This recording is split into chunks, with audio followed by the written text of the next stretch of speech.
সেই মেয়েটাকে জড়ায় ধরে আছে, হাজবেন্ডকে মারা হচ্ছে প্রতিনিয়ত। এবং আমরা যখন গেলাম তখন ওই চারপাশ থেকে আবার হায়নার মতো সকল হাতগুলো এগিয়ে আসছে। তখন আমি নিরুপায়ে আমি আমার গায়ে একটা পাঞ্জাবি ছিল, সেই পাঞ্জাবিটা মেয়েটার উপর গায়ের উপর দিয়ে দিলাম। দিয়ে দেওয়ার পরে আমরা 4-5 জন হাতের ব্যারিকেডটা দিয়ে আমরা হচ্ছে ওই ছেলে আর মেয়েটাকে নিয়ে ওই কন্যার পর্যন্ত যাচ্ছি। আমরা এমনও আওয়াজ শুনতেছি ভিডিও কর, এই দৃশ্য পাওয়া যাবে না মানে মানুষের মুখ থেকে। তো এরকম যাচ্ছি আমরা হাত ব্যারিকেড দিয়ে যাচ্ছি। ওই ব্যারিকেড দিয়ে যে যাচ্ছি তার মধ্যে থেকে মানুষ এই হাত ঢোকানোর সুযোগ নিচ্ছে। যাওয়ার পরে তাকে রিক্সায় তুলে দিলাম, তুলে দিয়ে তাকে রোকেয়া হলে নেওয়া হলো। রোকেয়া হলের পরে ওখান থেকে সে ধানমন্ডি শঙ্করে গেল। মেয়েটার পরিচয় আমি জানতে পারিনি বা সে ওটা প্রকাশ করতেও চায়নি, এবং সেই মেয়েটা যদি আজকে সুইসাইড করে সেখানে আমি মানে অবাক হবো না। এবং এই ঘটনার পরপরই আমরা ওখান থেকে এখানে আসলাম। এসে আমরা তখন যখন একটা ঘটনা দেখলাম, একই সঙ্গে তখন আমরা 3-4টা স্পটে এই ঘটনা ঘটছে। আমরা একদম গোল মব দেখছি, মানে আমরা ধরে নিচ্ছি যে ওইখানে একটা মেয়ে মাঝখানে আছে। আমরা দ্রুত যে আমরা দুজন পুলিশকে বললাম আপনাদের আশেপাশে যে পুলিশগুলো আছে দ্রুত ফোন দেন, কারণ আমার ফোন থেকে যাচ্ছে না, কোনো ফোন যাচ্ছে না। আমি আমার কর্মীদের ফোন দিতে পারছি না, প্রক্টরকে ফোন দিতে পারছি না। তো তারা দাঁড়ায় আছেন, কিছুক্ষণ পরপর দুটো লাঠি নিয়ে দাবড় দেন। দাবড় দেওয়ার ফলে আরো যে জিনিসটি হয়, মেয়েগুলো আবার পড়ে যায়। পড়ে গেলে ওই মেয়ে যে পড়ে গেছে ওই মেয়ে থেকে ঘুরে আবার একটা মব তৈরি হয়। ইতিমধ্যে আমাদের আরো 6-7 জন কর্মী চলে আসেন, নেতা চলে আসেন। তো আমরা 7-8 জন থাকি, এবং 2-1 জনকে ধরে আমরা তখন বলি কি আমাদের ছেলেগুলো মারতে যায়। আমি বলছি মারার সময় নেই, একে মারতে গেলে আমার ওই পাশে আর একটা মেয়ে লাঞ্ছিত হবে, একে দ্রুত পুলিশের ধারে দেওয়া হবে। তো আমরা পুলিশের ধারে দিয়ে এভাবে 4 থেকে 5 জনকে পুলিশের ধারে করে দিই। পরে শুনতে পেলাম সকলকে ছেড়ে দেওয়া হয়েছে। তো এখানে দেখি আর একটা মেয়ে, যেটা হচ্ছে খুবই মানে দুঃখজনক, লজ্জাকর, মানে সভ্যতার জন্য লজ্জাকর। একটা মেয়েকে আবার সেই ওই জায়গাটা ওই জায়গাটাতে গোল হয়ে আছে সকলেই। মেয়েটা চিৎকার করতেছে, চিৎকার করতে করতে দেখি আমরা আবার, তখন আমার হাতে একটা বাঁশ ছিল, এই বাঁশটা নিয়ে আমার বাড়িতে ওই জায়গাটা যখন ফাঁকা করি, ওই মেয়েটাও বিবস্ত্র, মানে সে জামা কাপড় ছেঁড়া ধরা, এবং সে অজ্ঞান হয়ে গেছে। দুঃখের ব্যাপার হচ্ছে সে যে অজ্ঞান হয়ে গেছে, তাকে যে ছেলেটা জড়ায় ধরে আছে তার যে সঙ্গী, এই ছেলেটাকে অবনত করে মারা হচ্ছে, এবং অজ্ঞান হয়েছে তার উপর, মাথার উপর পায়ের পাড়া পড়তেছে। এর মধ্যেই তার উপর পাশবিক যৌন নির্যাতন চলছে। এক পর্যায়ে তখন কিন্তু আমি মানে ইতিমধ্যে 1 ঘন্টা স্ট্রাগল হয়ে গেছে, আমার গায়ে আর বল নেই। আমি 1 ঘন্টা ধরে এইভাবে করছি, আমি কত করবো আর পাচ্ছি না। এক পর্যায়ে পড়ে যাই, ওইগুলো সরাতে যেয়ে পড়ে গেলে আমার উপরেই লাঠি ইটি আসে, আমার হাতের উপরই পাড়াটা আসে। তখনই আমার হাতটা ভাঙছে, তখন আমি টের পাইনি আমার হাত ভাঙছে। তখন আমি ওদেরকে উঠাই, আমাদের আরো 3-4 জন দৌড়ে আসে, ওদেরকে উঠাই এই পাশে আনি, এনে সিএনজিতে উঠাই দিয়ে চলে যাই। ঠিক আবার এইখানে আর একটা ঘটনা ঘটে। একটা বাচ্চা, তার সঙ্গে তার মা এবং তার সঙ্গে তার ভাই। সেই মহিলাটা বারবার বলছে যে আমার সঙ্গে আমার বাচ্চা আছে। সেই বাচ্চার সামনে সেই মহিলাটাকে শ্লীলতাহানি করা হয়, এবং অসংখ্য ঘটনাগুলো ঘটে।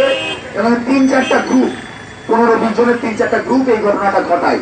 এবং আমি শুধু এতটুকু কথাই বলবো, এই আইল্যান্ডে অনেক লোক দাঁড়িয়েছিলেন, বিশ্বাস করবেন না আমি সকল লোককে ডাকতে ভয় পাচ্ছিলাম, কারণ আমার মধ্যে তখন এমন একটা ভয় প্রবেশ করছিল, ওই লোকজনকে যদি ডাকি ওরা না সেই যৌন নির্যাতনের সঙ্গী হয়ে যায়, আমি এমন ভয় পাচ্ছিলাম এই দৃশ্যগুলো দেখে।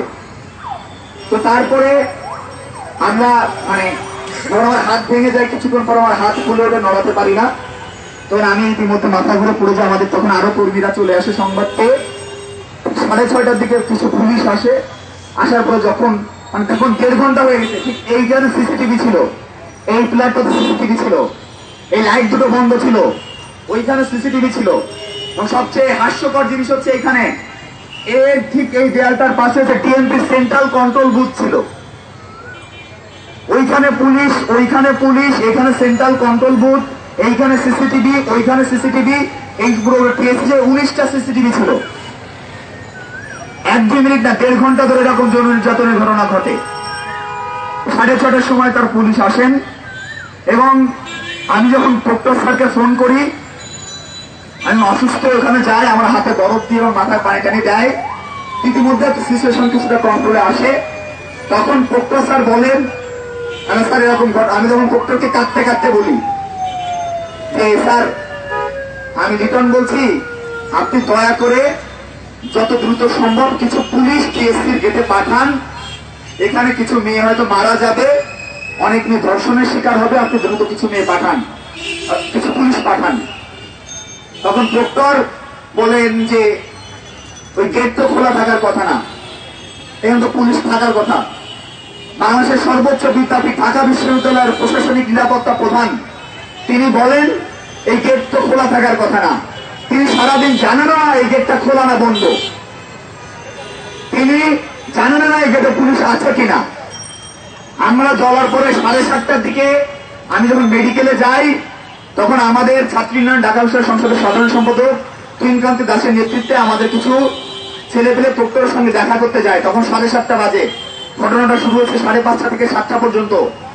7:30টার সময় যখন প্রক্টরের কাছে যাওয়া হয়, দেখা যায় যে প্রক্টর তার কম্পিউটারে দাবা খেলছেন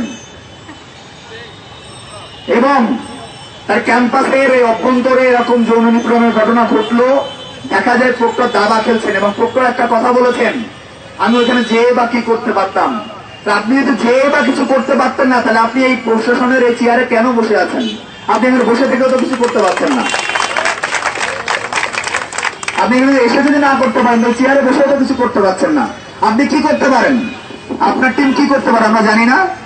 প্রক্টর এবং প্রক্টোরিয়াল টিম ফুলা রোড থেকে মানুষের পকেটে ইয়াবা ভরে দিয়ে জোর করে 10,000 টাকা নিতে পারে। ক্যাম্পাসে যত চার দোকান, রিক্সার দোকান আছে, সেখান থেকে 50 টাকা 100 টাকা নিতে পারেন।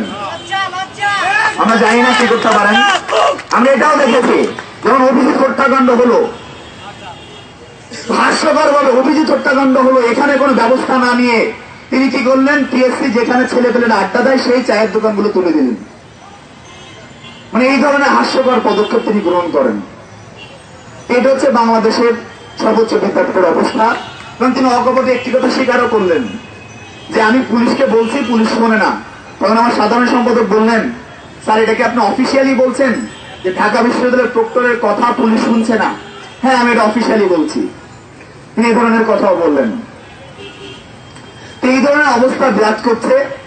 তো কালকে যে ঘটনাটা ঘটেছে, কারণ আমরা এখানে সভা সমাবেশ করছি, আমার হাত ভাঙছে, এটা কোনো ব্যাপার না। সেটা হচ্ছে যে মেয়েগুলোর প্রতি এরকম আচরণ হয়েছে, এই মেয়েগুলো আগামী 8-10 বছরে এমনকি সারা জীবনও তারা স্বাভাবিক হতে পারবে না। হ্যাঁ, তো আমি জানি এখন কি করা হবে। এখন এই জিনিসটা পরিষ্কার, এটাও ভুলে যাবে না কি করা হবে। আমাদের বারবার যেটা করে আসছি, আমাদের কি করা হবে, বিকাল থেকে এই অঞ্চলে মেয়েদের প্রবেশ নিষিদ্ধ করা হবে। বহিরাগত তত্ত্ব দিয়ে সাধারণ মানুষের ঢাকা বিশ্ববিদ্যালয়ে দেখার যে অধিকার, সেটাকে বন্ধ করা হবে। কিন্তু যারা আসলে মূল আসামি, যারা হচ্ছে এই ঘটনাটা ঘটানোর জন্য দায়ী, তাদেরকে কোনো বিচার করা হবে না, বরং ক্যাম্পাসকে রক্ষণশীল করে ফেলা হবে। বলে দিলাম, এটাই করা হবে। আমাদের এই ঢাকা বিশ্ববিদ্যালয়ের যে স্বাভাবিক পরিবেশ, সেই পরিবেশ দিন দিন নষ্ট হয়ে যাচ্ছে। এখানে এই ধরনের ঘটনা ঘটছে, অথচ আমরা কোনো পদক্ষেপ নিতে পারছি না। এবং আরো ঘটনা হল, কিছুদিন আগে ঢাকা বিশ্ববিদ্যালয়ের নাট্যকলা ডিপার্টমেন্টের চেয়ারম্যান, মানে কুখ্যাত চেয়ারম্যান, তিনি একটি যৌন নির্যাতনের ঘটনা ঘটান। দুঃখের বিষয় হচ্ছে সেই ঘটনাটা এখনো ধামাচাপা পড়ে আছে এবং ঘটনা অহরহ ঘটছে।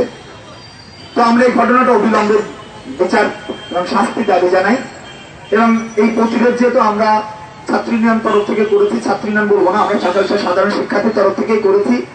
তেমন মনে হয় না ঢাকা বিশ্ববিদ্যালয় প্রশাসনের শুধু শুধু গভর্নমেন্টের পাবলিক ট্যাক্সের টাকা নষ্ট করার দরকার আছে। তো তারা সকল প্রশাসন দরকার নেই, ছাত্ররা এই ধরনের দায়িত্ব নিতে পারবে। এই তোল বিভাগ, এই ভাগ ধরনের প্রশাসন আমাদের আর দরকার নেই। একই সঙ্গে এখানে যে পুলিশ কর্মকর্তারা ছিলেন, তারা সিসিটিভি লাগাইছেন 19টা, আমি শুনলাম আজকে 19টা সিসিটিভি, 2-3 প্লাটুন পুলিশ, এবং তারা এই কাজগুলো করেন। তার সামনে অভিজিৎ খুন হয়ে যায়, তার সামনে মা বোন মানে ধর্ষণের মতো শিকার হয়, তারা কিছু করতে পারেন না, 1.5 ঘন্টা পরে উপস্থিত হন। এটা হচ্ছে বাংলাদেশের চিত্র। সময় এসেছে আমাদের প্রতিরোধ করার, প্রতিবাদ করার। অনেক হয়েছে। ধন্যবাদ সবাইকে।